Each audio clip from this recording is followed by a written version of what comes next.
এই পৃথিবীতে কিছু অপরাধ আছে যেগুলো শুধু একজন মানুষকেই কষ্ট দেয় না, একটি পরিবারকে ভেঙে দেয়, একটি সমাজকে কলঙ্কিত করে আর আকাশ পর্যন্ত কাঁপিয়ে তোলে। ধর্ষণ এবং একটি ভয়ঙ্কর জুলুম। একজন নারী যখন ধর্ষণের শিকার হয় তখন শুধু তার শরীর নয়, তার আত্মা পর্যন্ত ক্ষতবিক্ষত হয়ে যায়। তার চোখের ঘুম হারাম হয়ে যায়, হৃদয়ের শান্তি নিভে যায়। আর সমাজের কিছু নিষ্ঠুর মানুষ উল্টো তাকেই প্রশ্নবিদ্ধ করে। কিন্তু ইসলাম কখনো জালিমের পাশে দাঁড়ায় না। ইসলাম সবসময় মজলুমের পাশে দাঁড়ায়। আজ আমরা জানব ধর্ষণকারী শাস্তি ইসলামের দৃষ্টিতে কতটা ভয়াবহ, আর কেন এই অপরাধ আল্লাহর কাছে এত ঘৃণিত। ইসলাম নারীর সম্মানকে অত্যন্ত মর্যাদা দিয়েছে। রাসূল সাল্লাল্লাহু আলাইহি ওয়াসাল্লাম বলেছেন, তোমাদের মধ্যে সেই ব্যক্তি উত্তম যে তার পরিবারের কাছে উত্তম। তাই যে ব্যক্তি কোনো নারীর সম্মান লুণ্ঠন করে সে শুধু একজন মানুষকে আঘাত করে না, সে আল্লাহর বিধানের বিরুদ্ধে যুদ্ধ ঘোষণা করে। ধর্ষণ হলো জোরপূর্বক ব্যভিচার। এটি শুধু জিনা নয়, বরং জিনা, নির্যাতন, ভয় প্রদর্শন এবং মানবতার বিরুদ্ধে একসাথে সংঘটিত অপরাধ। ইসলামের ফিকি অনুযায়ী ধর্ষণকারী যদি প্রমাণিত হয় তাহলে তার জন্য অত্যন্ত কঠোর শাস্তি নির্ধারিত। যদি অপরাধী বিবাহিত হয় তাহলে শরীয়ত বিধান অনুযায়ী তার শাস্তি হতে পারে মৃত্যুদণ্ড।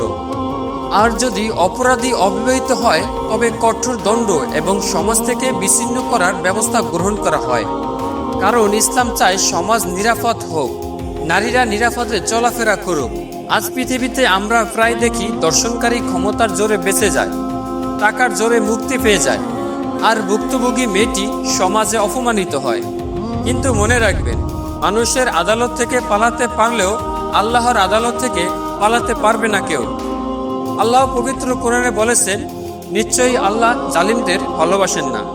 একজন ধর্ষণকারী হয়তো কিছুদিন পৃথিবীতে হাসবে, ঘুরে বেড়াবে, নিজেকে শক্তিশালী ভাববে, কিন্তু কিয়ামতের দিন সেদিন কোনো ক্ষমতা থাকবে না, কোনো রাজনৈতিক পরিচয় থাকবে না, কোনো বন্ধু সাহায্য করবে না।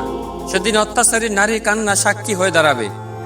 ভাবুন তো, যে মেয়েটি রাতের পর রাত কেঁদেছে, যে মায়ের বুক ফেটে গেছে, যে বাবা লজ্জায় মাথা নিচু করে বেঁচে আছে, আল্লাহ কি তাদের কান্না দেখেন না? অবশ্যই দেখেন। আল্লাহ সব দেখেন, সব শোনেন। আর জালিমের জন্য আল্লাহর শাস্তি অত্যন্ত কঠিন। ধর্ষণের শিকার একজন নারীর হৃদয়ে আর্তনাদ সরাসরি আরশ পর্যন্ত পৌঁছে যায়। এ কারণে ইসলাম ধর্ষণকে শুধু ব্যক্তিগত পাপ হিসেবে দেখেন না। আর যারা অশ্লীলতা ছড়ায়, নারীদের পণ্য বানায়, ইন্টারনেটে নোংরামি ছড়ায়, তাদেরও ভয় করা উচিত। কারণ এইসব জিনিস ধীরে ধীরে সমাজকে পাপের দিকে ঠেলে দেয়। একটি ধর্ষণের পেছনে শুধু একজন অপরাধী নয়, কখনো কখনো একটি নষ্ট সংস্কৃতি দায়ী হয়ে থাকে। যখন লজ্জাহীনতা স্বাভাবিক হয়ে যায়, তখন হারাম বিনোদন প্রতিদিন মানুষের হৃদয়কে কালো করে দেয়, তখন শয়তান মানুষের বিবেক কেড়ে নেয়।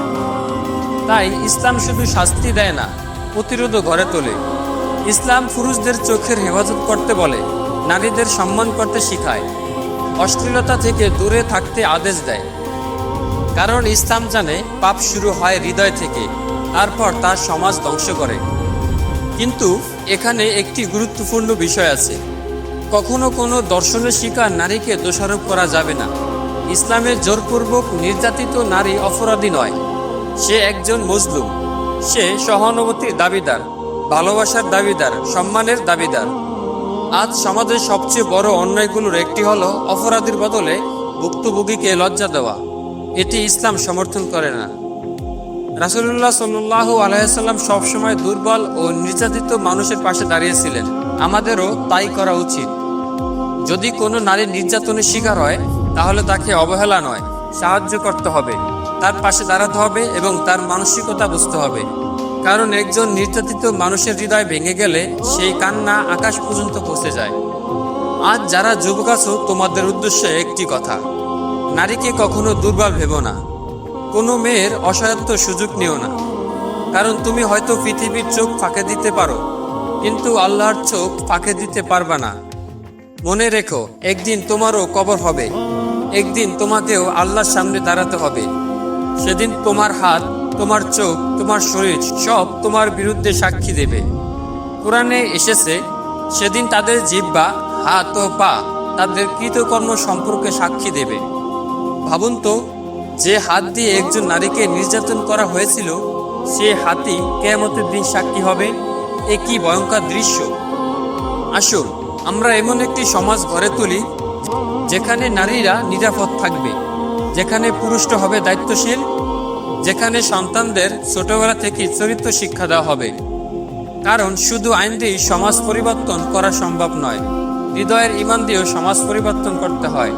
যে হৃদয়ে আল্লাহর ভয় আছে, সে কখনো কারো সম্মান নষ্ট করতে পারে না। শেষ করার আগে আরেকটি কথা, যদি কেউ অতীতে বড় কোনো পাপ করে থাকেন, তাহলে এখনই আল্লাহর কাছে তওবা করেন। সত্যিকারের তওবা মানুষের জীবন বদলে দিতে পারে। কিন্তু মনে রাখবেন, মানুষের হক নষ্ট করলে শুধু তওবাই যথেষ্ট নয়, মজলুমের হকও ফিরিয়ে দিতে হবে। আল্লাহ আমাদের সবাইকে পবিত্র রাখুক এবং সব নারীকে নিরাপদ রাখুক, সব জালিমকে হেদায়েত দান করুক অথবা কঠিন শাস্তির মুখোমুখি করুক, আর আমাদের হৃদয়কে পাপ থেকে বাঁচিয়ে রাখুক। আমিন।